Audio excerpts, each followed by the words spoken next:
I'm standing here in the East Shade House, which is one of the two barrel vault shade structures on either side of the gazebo. So we call this whole complex Ruth's Folly.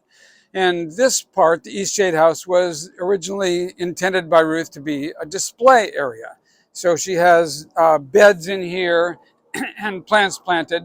And these are plants that require special protection. They are either too rare or too vulnerable to be planted outside, or in some cases just too small.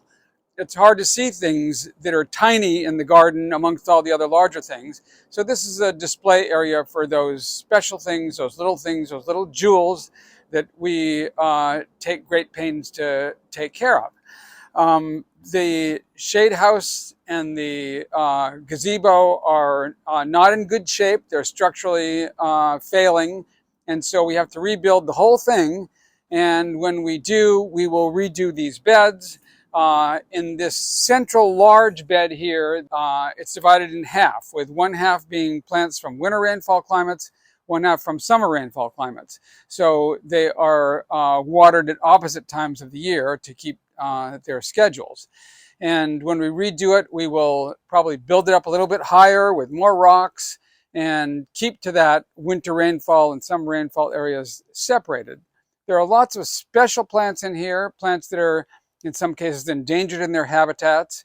And so we seek to grow those and keep them for future generations. If there is a possibility someday they might be able to be reintroduced into the place where they come from in nature, but in some cases that will not be possible. If you're a plant that comes from Manhattan, there is no foreseeable future in which you're going to be able to reintroduce it. And in that case, it's just dependent on people growing it in cultivation.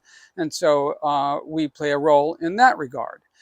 There are also plants in here that are hybrids. I've been doing hybridizing for many years and worked with Ruth to make hybrids for the garden, but there are also some smaller hybrids or more cold sensitive hybrids that are present here in this greenhouse.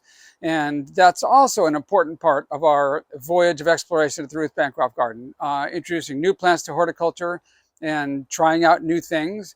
And we're always doing that.